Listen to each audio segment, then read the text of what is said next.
전능하사 천지를 만드신 하나님 아버지를 내가 믿사오며 그 외아들 우리 주 예수 그리스도를 믿사오니 이는 성령으로 잉태하사 동정녀 마리아에게 나시고 본디오 빌라도에게 고난을 받으사 십자가에 못 박혀 죽으시고 장사한 지 사흘 만에 죽은 자 가운데서 다시 살아나시며 하늘에 오르사 전능하신 하나님 우편에 앉아 계시다가 저희로서 산 자와 죽은 자를 심판하러 오시리라.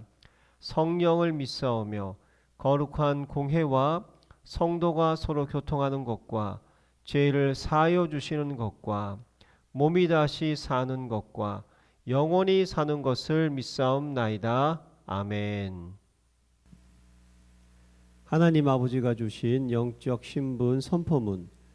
나는 전능하신 창조주 하나님의 당당한 자녀다.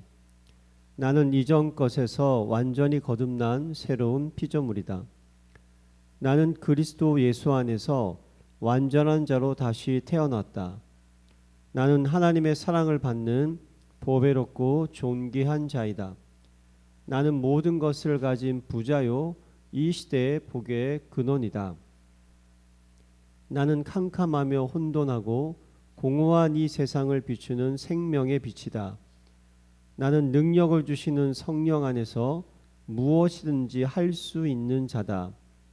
나는 하나님의 자녀로서 주께서 주신 하늘과 땅의 상속자다. 나는 세계 복음을 위해 선택받은 왕 같은 제사장이다. 나는 천만 천사의 보호와 하늘의 영광을 누리는 하늘나라 백성이다. 아멘. 행복한 정식기도 시간입니다.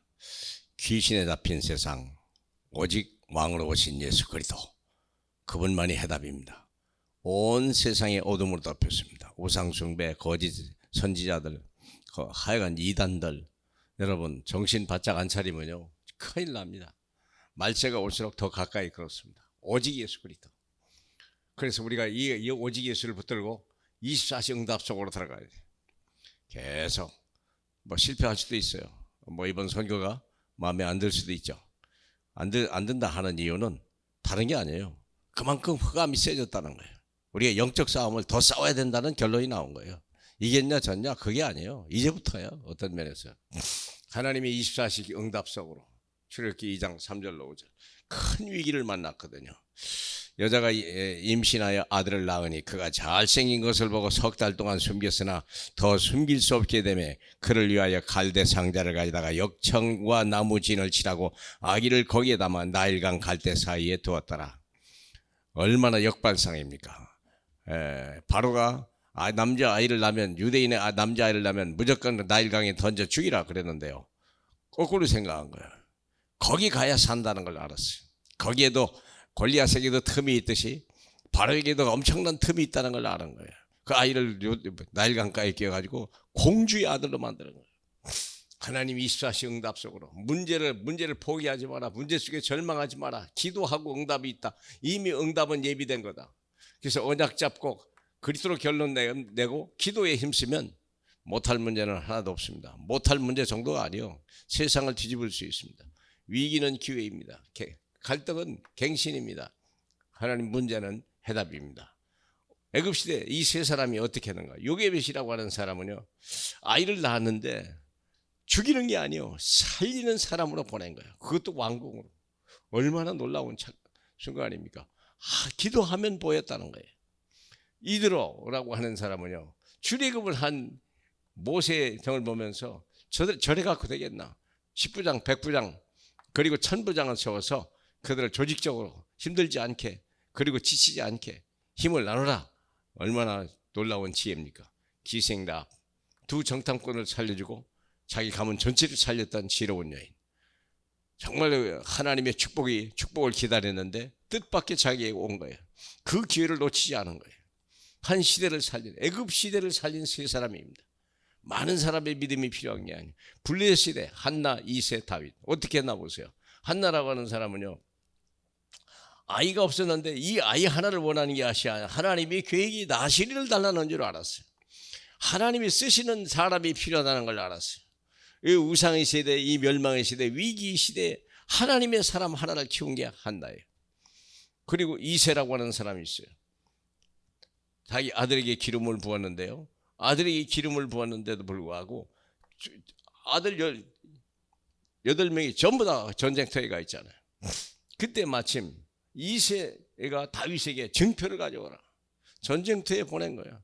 도망 나오는 게 아니라 거기에 왕으로 기름 부음 받은 아들을 갖다가 전쟁터를 보낸 거예요.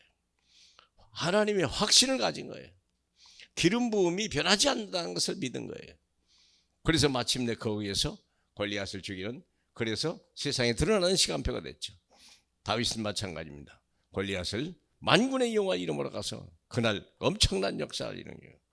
부모들이 절망하고 아이를 피했다면 어떻게 했을까요? 그러잖아요. 블레셋 시대, 한 시대 문제 속에 도전하고 하나님의 계획을 바라본 사람, 하나님의 입수하시고 귀신에 잡힌 세상을 이기는 그리스도. 아람 시대는 어떻게 했는가? 오바댜, 사라밧 과부, 수렘 여인이요, 여자들이에요. 오바댜는요 왕의 신하였지만 100명의 선지자를 키워놓은 거예요. 이 고난의 시대, 이 멸망의 시대, 이 가뭄의 시대가 분명히 지나갔고 그때는 선지자가 필요할 것이라는 걸 알고 자기 전 재산을 가지고 100명의 선지자를 먹인 거예요. 사라밧 과부는요 엘리야의 마지막 밥 한 숟갈을 줬는데요, 그게 전체 이 엘리야를 살리고 자기를 살리는 모든 축복이라는 걸 알게 된 거예요. 수넴 여인 있죠? 그는 엘리사에게 방을 제시하고 침대와 책상을 줘요. 피곤하지 않고 쉬어가라고. 별것 아니에요. 누구든지 할 수 있죠. 조금만 생각이 깊으면 할 수가 있죠. 그런데요 이 엘리사로 하여금 평안하게 하나님의 사역을 하고, 그래서 하나님의 영광을 나타내는 아람 시대를 정복할 수 있는 한 시대에 보이지 않게 헌신한 사람들입니다. 여러분의 작은 헌신, 때로는 헌금이나 여러분이 보이지 않는 곳에서 문제를 조용히 해결하고 하나님의 뜻에 따라 사는 사람들, 사랑하는 여러분, 우리가 위대한 사람만이 큰 일을 하냐? 그건 아닙니다. 작은 사람 어린 하나일지라도 댐이 거기에 무너진 댐에 구멍 나는 걸 때 손으로 막았다고 하지 않습니까? 이 덴마크에. 우리가 작은 영웅, 남도 모르는 영웅이지만 민족 세계 살리는 역사를 얼마든지 할 수 있다는 걸 믿으시길 바라고요. 오늘이 바로 그날이요. 오늘이 하나님이 여러분을 찾으시는 시간이요. 누가 나를 위해 갈고 나를 보냈어. 내가 여기 있나이다. 주님 앞에 쓰임받는 이 절망의 시대, 어두움의 시대에 저와 여러분만이 생명의 비침을 잊지 마시길 바라고, 세상의 흐름에 속지 않기를 주님의 이름으로 축복합니다. 할렐루야. 영광 받게 합당하신 주여, 오늘이야말로 하나님이 함께 하시는 시간이요 하나님이 일하기에 가장 좋은 날인 줄 믿사오니 우리를 써주시옵소서. 내게 있는 달란트와 내게 주신 믿음을 가지고 주님을 섬길 수 있도록 하나님께서만 아는 참 제자로 쓰임받게 하옵소서. 예수님 이름으로 기도합니다. 아멘.